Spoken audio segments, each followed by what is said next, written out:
Hello everyone. उम्मीद करता हूं कि आप सभी की जेई की प्रिपरेशन जो है वो बढ़िया चल रही होगी। तो जैसा कि हम देख सकते हैं कि हर साल जो है हमारा यहाँ पे जेई एग्जाम का जो लेवल है वो धीमे धीमे बढ़ते जा रहा है। तो कई सारे जो कि स्टूडेंट्स होंगे जो कि 2024 की प्रिपरेशन कर रहे हैं, उनको ये चीज लग रही है कि आपकी जो जेई 2024 की एग्जाम है, क्या वो जो है यहाँ पे टफ देखने को मिलेगी। ये सवाल शायद आपके भी मन में आ रहा होगा। तो आज का वीडियो जो है आपके सारे डाउट्स क्लियर कर देगा, क्योंकि यहाँ पे जो वीडियो है आपको प्रॉपर तरीके से एनालिसिस देखने को मिलेगा एंड आपको किन चीजों का ध्यान रखना है अपनी 2024 की एग्जाम की प्रिपरेशन के लिए, ताकि आप इस कंपटीशन को बीट कर पाए। क्योंकि हम देख रहे हैं कि हर साल जो है कंपटीशन लगातार बढ़ते जा रही है और जरूरी है कि हम इन सारे पॉइंट्स का जो है यहाँ पे ध्यान रखें। अब सबसे पहले अगर हम बात कर ले यहाँ पे कि नंबर ऑफ कैंडिडेट्स जो कि हमारे जेई मेंस के हमें देखने को मिल जाते हैं, तो आप यहाँ पे जो है क्लियरली देख सकते हैं, ये जो ब्लू बार आपको दिख रहा है ये total number of registered candidates है, और ये जो आपको ऑरेंज बार दिख रहा है ये टोटल अपीयर कैंडिडेट्स है। तो ऑब्वियसली जो जितने स्टूडेंट्स यहाँ पे रजिस्टर करते हैं उनसे कम ही जो है पेपर देने को आते हैं। लेकिन यहाँ पे जो समझने वाली चीज है वो ये है कि 2019 में हमने देखा था कि इतने जो है आपके एस्पिरेंट्स यहाँ पे रजिस्टर किए थे और इतने जो है अपीयर हुए थे। देन यहाँ पे 2020, 2021 एंड 22 में हम देख सकते हैं कि यहाँ पे जो है आपका ग्राफ इधर पे गिरा, और इसका मेन रीजन क्या था? इसका मेन रीजन था कोविड। कोविड के कारण जो है यहाँ पे स्टूडेंट्स रजिस्टर करते भी थे तो शायद एग्जाम हॉल में किसी डर की वजह से पेपर देने को नहीं आते थे, या फिर जो भी आपकी ऑनलाइन एग्जाम हुई, ऑनलाइन स्टडी हुई, उसकी वजह से स्टूडेंट्स के मन में जो है एग्जाम के प्रति डर था। लेकिन अब जो है 2023 में हमें फिर से ये जो ग्राफ है ये बढ़ता हुआ दिखा, यानी कि हमारे जो नंबर ऑफ स्टूडेंट्स यहाँ पे जो कि रजिस्टर कर रहे थे उतने ही जो है उनमें से काफी सारे यहाँ पे अपीयर हुए एग्जाम के लिए। इवन अगर आप रेशियो भी लेके देखोगे ना, तो ये साल का जो रेशियो था ये हमारा यहाँ पे मैक्सिमम था। इससे हमें क्लियर हिंट मिलती है कि 2024 में भी जो है अच्छे खासे स्टूडेंट्स यहाँ पे पेपर के लिए बैठने वाले। अब इस चीज से जो है हम क्या समझ सकते हैं, यहाँ पे आपने देखा कि कितने स्टूडेंट्स यहाँ पे अपीयर हो रहे हैं, तो ये आपको किस तरीके से अफेक्ट कर सकते हैं। तो यहाँ पे अगर हम जेई मेंस के परसेंटाइल की बात करें तो ये फॉर्मूला मेरे हिसाब से आपको पता होगा, है ना। तो इस फॉर्मूले में ये अगर टोटल नंबर ऑफ कैंडिडेट्स जो है वो अगर हमारे यहाँ पे बढ़ जाते हैं और आपके नंबर ऑफ कैंडिडेट्स जो कि आपके मार्क्स से ज्यादा मार्क्स ला रहे वो बढ़ जाते, तो कहीं ना कहीं जो आपका ये परसेंटाइल है ये यहाँ पे चेंज हो जाएगा, है ना। तो ये चीज जो है इससे आपको यहाँ पे समझना है कि आपको ज्यादा से ज्यादा परसेंटाइल लाने का जो है एम करना चाहिए। इवन एडवांस के कट ऑफ की बात करें कि कितना आपका जेई मेंस में परसेंटाइल होना चाहिए मिनिमम, जिसके थ्रू आप एडवांस के लिए क्वालिफाई कर लो। तो हर साल हम देख रहे थे 2019 में आपका 89.75 हुआ, 2020 में 90.37, फिर थोड़ा सा हमें गिरता हुआ दिखा 87 और 88 परसेंटाइल के आसपास, लेकिन 2023 में देन अगेन 90.78 गया, जो कि इन पिछले 5 सालों में मैक्सिमम परसेंटाइल थे। तो 2024 में भी जो है हो सकता है इसके आसपास रहे या फिर इससे ज्यादा रहे। तो यहाँ पे यार आपको मतलब एडवांस के लिए भी अगर एलिजिबल होना है तो कम से कम मतलब 91 परसेंटाइल तो आपको एम करते हुए यहाँ पे चलना चाहिए। अब जो चीजें हमने यहाँ पे सारे फैक्टर्स की बात करी, उसके अलावा जो सब्जेक्ट वाइज एनालिसिस है वो भी जानना बहुत जरूरी है कि आखिर जो है आपके यहाँ पे सब्जेक्ट की डिफिकल्टी हमें किस तरीके से देखने को मिल रही है। क्या ये चीज जो है हमारे अभी 2024 के पेपर को किस तरीके से अफेक्ट करेगी, ये चीज भी आपको जो है यहाँ पे जानने को मिलेगी। अब सबसे पहले हम बात कर लेते हैं यहाँ पे फिजिक्स की। तो देखो फिजिक्स का जो सेक्शन है ना, अगर आप पिछले 2-3 साल का पेपर उठा के देखो तो आपको इजी साइड पे देखने को मिलेगा। 2019 से कंपेयर करोगे तो इजी सेक्शन लगातार आपका जो है यहाँ पे बढ़ता जा रहा है। तो आप यहाँ पे कह सकते हैं कि इसकी वजह से क्या होगा, आपका लो परसेंटाइल बनेगा।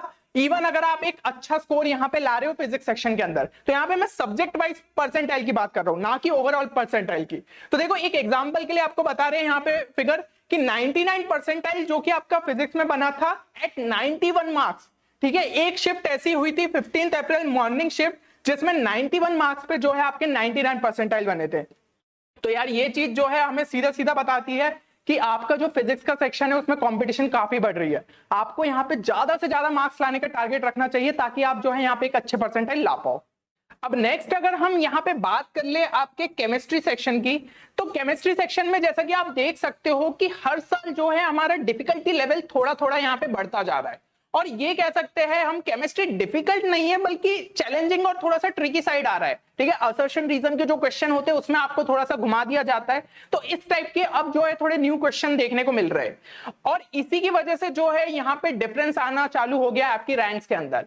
पहले के टाइम पे ये होता था, ये चीज बोली जाती थी कि भाई जो मैथ्स है वो ज्यादातर स्टूडेंट से यहाँ पे बनता नहीं है, केमिस्ट्री सबसे बनता है, मेन डिफरेंस जो है फिजिक्स क्रिएट करता है। लेकिन अब फिजिक्स और केमिस्ट्री लगभग थोड़े से हमारे इंटरचेंज हो गए। अब अब ये चीज हो गई है कि मैथ्स अभी भी जो है स्टूडेंट्स को यहाँ पे डिफिकल्टी प्रोवाइड करता है। यहाँ पे केमिस्ट्री जो है वो थोड़ा सा आपके लिए चैलेंजिंग हो गया है, जो कि आपका यहाँ पे मेन फैक्टर हो जाता है रैंक डिसाइड करने के लिए, और फिजिक्स ज्यादातर स्टूडेंट्स से यहाँ पे बनना चालू हो गई है। तो ये जो एक ट्रेंड हमें देखने को मिल रहा है, इसको भी आपको अच्छे से समझने की जरूरत है। अब बात कर ले यहाँ पे हम जो है मैथ सेक्शन की, तो मैथ सेक्शन देखिए आपका, अगर हम 2019-2020 की बात करें तो वहां पे फिजिक्स केमिस्ट्री के कंपैरिजन में सबसे डिफिकल्ट मैथ ही रहता था। अभी भी वो डिफिकल्ट है, लेकिन ये जो डिफिकल्टी का ट्रेंड है ना वो और बढ़ गया है। अब इसके अंदर थोड़े बहुत हमें जेई एडवांस लेवल के भी क्वेश्चंस देखने को मिल जाते हैं। तो ये चीज जो है यार बहुत ज्यादा हमारे लिए सोचने वाली है कि आपको मैथ्स के लिए यहाँ पे प्रिपरेशन को काफी अच्छे से रखना पड़ेगा। 2022 के अंदर हम ये कह सकते हैं कि काफी डिफिकल्ट सेट ऑफ पेपर्स आए थे, फिर 2023 में थोड़े कम लेवल के आए, लेकिन यहाँ पे अच्छे खासे लेवल के थे वो। और इसी की वजह से क्या हो रहा है, आपके हाई परसेंटाइल बन रहे हैं, भलाई आप थोड़े कम नंबर भी लेके आ रहे हो। और यहाँ पे एग्जाम्पल के लिए देखो, सिर्फ 33 मार्क्स पे जो है यहाँ पे आपकी 31 जनवरी मॉर्निंग शिफ्ट के अंदर जो है आपके 99 परसेंटाइल बन गए थे। फिजिक्स में हमने कितना देखा, 91 मार्क्स, यहाँ पे सिर्फ 33 मार्क्स में यार आपके मैथ्स में जो है 99 परसेंटाइल बन गए थे। तो आप ये समझ सकते हो मैथ्स में अगर सिलेक्टेड क्वेश्चन भी करके आ जाओ तो बहुत अच्छे परसेंटाइल बन सकते हैं। ये ट्रेंड आपको यही चीजों को समझने में हेल्प कर रहे हैं कि एक्चुअल में आपका 2024 का पेपर हमें कैसा देखने को मिलेगा और आपको आपकी तैयारी किस हिसाब से करनी है।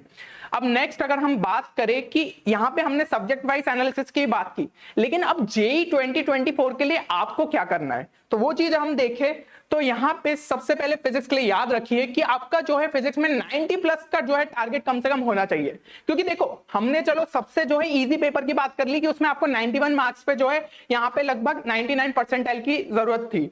अब लेकिन हो सकता है कि जो आपके थोड़े एवरेज लेवल के भी आ रहे हो तो कहीं ना कहीं 85-84 के आसपास तो नंबर्स की जरूरत पड़ेगी। तो एक हायर टारगेट ही हम जो है सेट कर लेते हैं ताकि एक और अच्छे परसेंटाइल हम यहाँ पे ला पाए। तो देखिए इस परसेंटाइल को लाने के लिए आपको ये ध्यान रखना है कि सारे फॉर्मूलास को जो है अच्छे तरीके से आप यहाँ पे मेमोराइज कर ले, एग्जाम के टाइम पे कोई भी फॉर्मूला ना भूले।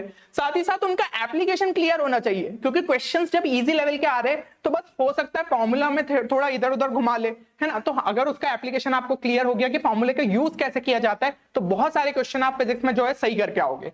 बात कर ले केमिस्ट्री की, तो केमिस्ट्री में आपका प्राइमरी फोकस जो है वो एनसीईआरटी पे ही होना चाहिए। कितना भी ट्रेंड आपका केमिस्ट्री में चेंज हो, लेकिन एनसीईआरटी को बहुत अच्छे से एज अ बेस लेते हुए चलते हैं, ठीक है। तो क्वेश्चंस आपके लेवल बढ़ा लेते हैं, लेकिन जो आपका कंटेंट है वो एनसीईआरटी से ही रिलेटेड रहेगा। और इसके अलावा जो है यार रिवाइज आपको जो है करते रहना लगातार, क्योंकि केमिस्ट्री में ना देखो इनऑर्गेनिक की बात करें ज्यादातर चीजें आपको रिटेन रखनी है एग्जाम के टाइम तक, इसलिए बार बार रिवाइज करो, वीकली करो या 15 दिन में करो, बट रिवाइज जो है उसको रेगुलर मैनर में करते रहिए। अब मैथ्स की बात कर ले तो मैथ्स में आपका जो फोकस है वो ज्यादा क्वेश्चन सॉल्विंग पे होना चाहिए। मैथ्स में थ्योरी कम रहती है, फॉर्मूलास रहते हैं, लेकिन फॉर्मूला का एप्लीकेशन किस तरीके से होना है वो मैटर करता है। वैरायटी ऑफ क्वेश्चन सॉल्व करे, अलग अलग टाइप के क्वेश्चन से आपको पता चलेगा। जेईई मेंस के पीवाईक्यूज तो करना ही करना है, साथ ही साथ यहाँ पे ध्यान रखो कि जेईई एडवांस के भी पेपर कर लो, क्योंकि कुछ कुछ ये देखने को मिला है कि जेईई एडवांस के जो आपके प्रीवियस ईयर पेपर है वहां से सिमिलर टाइप के क्वेश्चन पूछ ले जा रहे हैं। तो ये चीज मैं आपको बता ही रहा हूँ कि थोड़े थोड़े क्वेश्चंस आपके जेईई एडवांस के लेवल को भी छू रहे हैं। तो इसलिए अगर आप जितना हायर लेवल पे प्रिपरेशन करके जाओगे उतना ही बेटर रहेगा जेईई मेंस के पेपर के टाइम पे। अब यहाँ पे कुछ और गोल्डन टिप्स आप सभी के लिए। देखो आपका जो सिलेबस है वो कम से कम ट्राई करो नवंबर एंड तक खत्म कर लो, ठीक है। कोचिंग आपकी जब भी खत्म कर रही हो करने दो, बट अगर लास्ट के कुछ इजी चैप्टर्स रह गए तो उनको पहले से ही खुद के सेल्फ प्रिपरेशन से आप कंप्लीट कर लो। तो इससे क्या होगा, आपको रिवीजन के लिए इनफ टाइम मिलेगा, नहीं तो लास्ट में बहुत ज्यादा मारामारी होगी। और यहाँ पे आपको कम से कम यार लास्ट के 3 साल के जेईई मेंस के प्रीवियस ईयर पेपर करके जाना है। लोग बोलते हैं कि 10-20 साल के लगाओ, नहीं भाई उतना मत लगाओ, कम से कम 3 साल के लगा लो, ताकि जो है आपको ट्रेंड यहाँ पे क्लियर हो जाए। ऐसा नहीं है कि एग्जाम के टाइम पे आप कंफ्यूज हो रहे हैं, ये असर्शन रीजन कैसे पूछ लिया, अरे पूछा जा रहा है तो फिर अभी तो आएंगे ही ना पेपर में। तो इसके लिए लास्ट 3 सालों के पेपर अच्छे से करके जाओ। और जो भी स्टूडेंट यहाँ पे क्लास 12 में पढ़ रहे, ड्रॉपर्स के लिए एक अच्छा फायदा हो गया, लेकिन क्लास 12 वालों को ये ध्यान रखना है कि भाई बोर्ड्स का भी थोड़ा थोड़ा जो है पढ़ते जाओ। आखिरी के टाइम पे ये नहीं कि भाई प्रेशर बिल्डअप हो रहा है, बोर्ड्स का भी कंप्लीट करना है, जेईई मेंस की फर्स्ट अटेम्प्ट की भी तैयारी करनी है, ऐसा नहीं होना है। तो थोड़ा सा वीक में टाइम निकालो और बोर्ड्स पे भी जो है उसी तरीके से फोकस करते जाओ।